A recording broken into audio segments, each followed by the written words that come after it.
Imaginez une femme dont la voix résonne comme un tonnerre, dont les jambes dansent comme des éclairs et dont la carrière illumine les scènes du monde entier pendant plus de 5 décennies.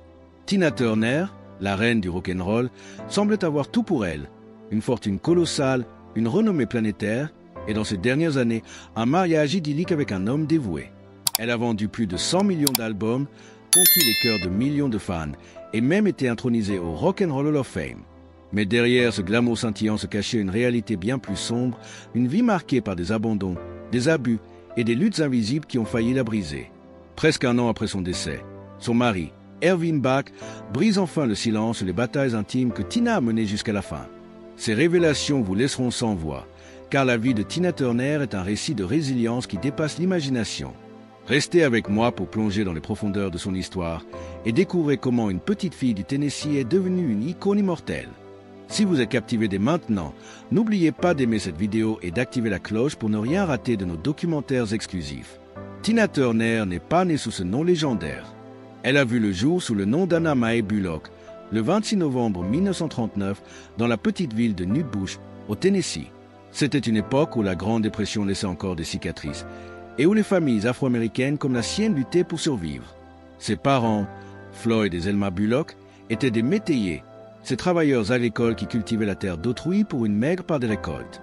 Dès son plus jeune âge, Anna Mae, que l'on appelait affectueusement Annie, passait ses journées à cueillir du coton aux côtés de ses parents et de ses sœurs. Imaginez une enfant de 5 ans, les mains écorchées par les épines, sous le soleil impitoyable du Sud-Américain. C'était une vie rude, imprégnée de labeur et de pauvreté, mais aussi de musique gospel qui retentissait dans les églises locales, semant les graines de sa future passion. La Seconde Guerre mondiale a tout bouleversé. En 1941, alors que l'Amérique entrait en guerre, les parents d'Anna Mae ont saisi une opportunité, des emplois dans une usine de défense à Knoxville, Tennessee.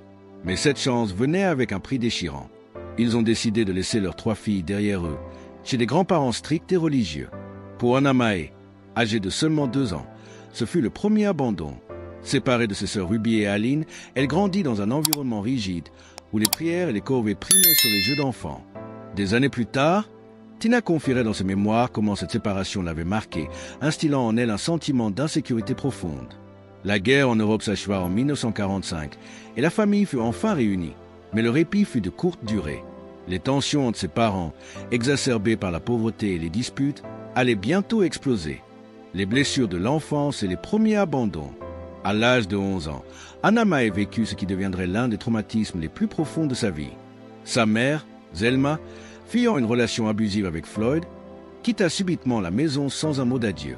Elle s'enfuit à Saint-Louis, Missouri, laissant ses filles derrière elle.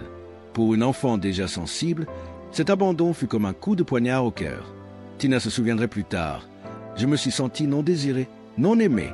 Cela a changé ma façon de voir le monde. » Son père, accablé par la solitude et la colère, tenta de reconstruire sa vie. Mais 2 ans plus tard, il se remaria et déménagea à Détroit avec sa nouvelle épouse, abandonnant à nouveau ses filles. Anna Mae et ses sœurs furent envoyées chez une autre grand-mère à Brownsville, Tennessee. C'était comme si le destin s'acharnait à lui apprendre l'indépendance forcée. Malgré ces épreuves, l'adolescence d'Anna Mae fut marquée par une résilience naissante. Elle commença à travailler comme femme de ménage pour une famille aisée, apprenant les rudiments de la vie adulte tout en vivant sous le toit strict de sa grand-mère. Mais le malheur n'en avait pas fini avec elle. À 16 ans, une tragédie effroyable frappa. Sa demi-sœur Evelyne et 2 cousins périrent dans un accident de voiture mortel. Ce deuil prématuré, ajouté aux abandons précédents, forgea en elle une armure émotionnelle. Aux funérailles d'Evelyne, Anna Mae rencontra par surprise sa mère, qui l'invita, elle et sa sœur Aline, à la rejoindre à Saint-Louis. Sans autres options, isolée et vulnérable, Anna Mae accepta. C'était le début d'un nouveau chapitre, loin des champs de coton, vers les lumières vibrantes d'une grande ville. À Saint-Louis, la vie prit un tour plus animé. Anna Mae, maintenant adolescente, fréquentait les clubs de nuit avec sa sœur, immergée dans la scène musicale bouillonnante des années 1950. C'est là, au Manhattan Club, qu'un soir fatidique de 1957, elle croisa le chemin d'Ike Turner et de son groupe, les Kings of Rhythm. Ike, un musicien charismatique et talentueux, électrisait la foule avec son rhythm and blues enflammé. Fascinée, Anna Mae, âgée de 18 ans, insista pour chanter avec eux. Ike l'ignora d'abord, mais lors d'une pause, elle s'empara du micro et interpréta une ballade blues de B.B. King. Sa voix puissante, rauque et émotive, captiva Ike sur le champ. Il l'invita à rejoindre le groupe et ainsi naquit Little Ann, la nouvelle chanteuse des Kings of Rhythm. Mais la vie personnelle d'Anna Mae était loin d'être stable. Elle entama une relation avec Raymond Hill, le saxophoniste du groupe, et tomba enceinte à 18 ans, encore au lycée. Sa mère, furieuse, l'a mis à la porte une seconde fois. Sans abri, elle emménagea chez Hill, qui vivait avec Ike. En 1958, elle donna naissance à son premier fils, Craig. Il l'abandonna peu après, retournant dans sa ville natale. Mère célibataire à 19 ans, rejetée par sa famille, Anna Mae se tourna vers la musique pour survivre. Ike devint son mentor, lui donnant des leçons de chant. Ensemble, ils enregistrèrent Box Top, où elle chantait sous le nom de Little Ann. C'était le prélude à une transformation majeure. La naissance de Tina Turner et les premiers succès. En 1960, Ike avait écrit une chanson pour une autre chanteuse, Art La Cité. Quand celle-ci ne se présenta pas en studio, Anna Mae convainquit Ike de la laisser chanter. Sa performance fut si explosive qu'Ike envoya la démo à ce record. Le président du label, Jiggy Murray, fut subjugué et acheta les droits pour 25 000 $, une somme énorme à l'époque. Murray insista pour que la chanteuse soit mise en avant et Ike la rebaptisa Tina Turner, déposant même la marque pour la contrôler. Leur premier single, A Fool in Love, devint un hit R&B, atteignant le top des charts. C'était le début de l'Eric et Tina Turner. Leur relation professionnelle se transforma en romance lors d'une fête en 1960. Tina, fuyant les avances d'un autre musicien, trouva refuge chez Ike. Mais des signes alarmants apparurent vite. Ike était encore marié et ses infidélités étaient notoires. Malgré cela, le duo rebaptisa le groupe Ike et Tina Turner revu et partit en tournée. Tina, avec son énergie débordante et ses danseuses les Ikettes, captivait les foules. Ils comblèrent les fossés raciaux, se produisant devant des publics mixtes dans un sud encore ségrégué. Tina adopta des perruques extravagantes et des tenues flamboyantes pour masquer ses insécurités sur son apparence et sa voix qu'elle trouvait masculine.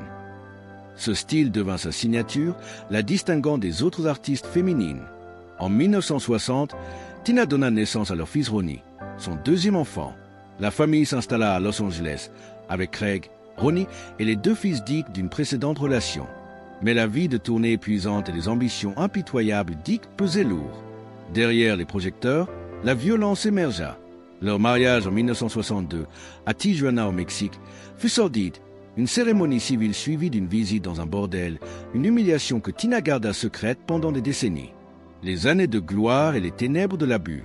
Les années 1960 et 1970 virent l'ascension fulgurante d'Ike et Tina. Des hits comme River Deep Mountain High, produit par Phil Spector, et Prue Mary, une reprise de Creedence Clearwater Revival, les propulsèrent au sommet. Prue Mary atteignit la 4e place des charts en 1971, leur valant un Grammy. Ils tournèrent avec les Rolling Stones et Tina devint une superstar. Mais en privé, l'enfer régnait. Ike, accro à la cocaïne et bipolaire non diagnostiqué, battait Tina régulièrement. Le premier incident majeur, il la frappa avec un tendeur à chaussures quand elle exprima des doutes sur leur mariage. Elle montait sur scène avec des bleus, des lèvres tuméfiées. Les infidélités d'Ike étaient publiques, aggravant la douleur de Tina. En 1968, submergée, elle tenta une overdose de Valium. Hospitalisée, elle survécut, mais cela renforça sa détermination à s'échapper, comme sa mère l'avait fait avant elle. Malgré tout, le duo continua. Des Grammys s'accumulaient. Tina en remporta 12 au total dans sa carrière, des tournées mondiales, des apparitions TV. Mais la violence culmina en 1976 à Dallas. Après une dispute violente, Tina s'enfuit de l'hôtel, avec seulement 36 cents et une carte de crédit. Elle se cacha chez des amis et demanda le divorce. Le divorce fut finalisé en 1978. Tina ne garda que son nom, 2 jaguars, des fourrures et des bijoux. Elle se retrouva sans le sou, élevant 4 fils avec des bons alimentaires, harcelée par des voyous envoyés par Ike. Ike, de son côté, sombra dans la drogue et la prison, mourant d'une overdose en 2007. Tina n'assista pas à ses funérailles. La renaissance spirituelle et le combat pour le retour. Au milieu de ce chaos, Tina trouva un ancrage spirituel. Élevée baptiste, elle fut introduite au bouddhisme en 1973 par un ami. Le chant bouddhiste Nam-myoho Renge-kyo devint sa bouée, lui donnant force pendant 4 heures par jour. Elle rencontra même le Dalai Lama en 2004. Après le divorce, Tina lutta dans l'obscurité. Cabaret, Hotel, une tournée controversée en Afrique du Sud sous l'apartheid en 1979 qu'elle regretta plus tard par ignorance. Le tournant vint avec l'ère des vidéoclips. En 1983, sous un nouveau manager, elle enregistra Ball of Confusion et apparut sur MTV, une première pour une artiste noire féminine. Capitol Records lui offrit un contrat. Enregistré Private Dancer en 2 semaines au Royaume-Uni avec des collaborateurs comme Mark Knopfler. L'album explosa en 1984. What Has Love Got to Do With It devint un hit mondial. L'album vendit 20 millions d'exemplaires. À 45 ans, Tina renaissait, plus grande que jamais. Chapitre 6. Les triomphes mondiaux et les moments iconiques. Les années 1980 furent dorées. Tina performa au Live Aid en 1985 avec Mick Jagger, dans un duo mémorable où il arracha sa jupe, la laissant en juste au corps, un scandale qui fit les headlines. Elle joua dans Mad Max Beyond Thunderdome, chantant We Don't Need Another Hero. Des tournées records, comme celle de 1987 à 1988, bâtirent des records d'affluence. Pourtant, elle se voyait toujours comme une poney maladroite, insécurisée par son corps. En 1991, le Rock'n'Roll Hall of Fame intronisa Ike et Tina. Mais Tina boycotta la cérémonie, refusant de partager la gloire avec son abuseur. Elle fut intronisée solo en 2021. Sa tournée de 2000, 24/7, fut l'une des plus lucratives de l'histoire. En 2009, à 69 ans, elle prit sa retraite, préférant décorer sa maison en Suisse plutôt que tourner. L'amour véritable et les batailles de santé. En 1986, Tina rencontra Ervin Bach, un cadre d'EMI, à l'aéroport de Heathrow. Coup de foudre, ils restèrent ensemble 27 ans avant de se marier en 2013.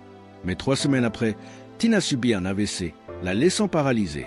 Elle réapprit à marcher, mais en 2016, un cancer intestinal la frappa. Optant d'abord pour l'homéopathie, elle développa une insuffisance rénale. Désespérée, elle envisagea le suicide assisté en Suisse. Ervin lui sauva la vie en lui donnant un rein en 2017. Tina renonça à sa citoyenneté américaine en 2013, préférant la Suisse où elle vivait depuis 1994. En 2018, son fils Craig se suicida à 59 ans, une perte dévastatrice. Tina publia ses mémoires, My Love Story, révélant ses luttes. Chapitre 8, l'héritage immortel et les derniers jours. Tina Turner s'éteignit le 24 mai 2023, à 83 ans, dans son manoir suisse surplombant le lac de Zurich. Une pancarte à sa porte disait « Ne sonnez pas avant midi ». Elle livre un legs de résilience. De l'abandon à la gloire, elle inspira des millions. Ervin Bach, dans des interviews récentes, partage leur amour, rappelant comment elle combattait jusqu'au bout. Quel est votre souvenir préféré de Tina? Commentez ci-dessous. Aimez, abonnez-vous, activez la cloche pour plus d'histoires inspirantes. Merci d'avoir regardé. À bientôt pour célébrer d'autres légendes. Au revoir.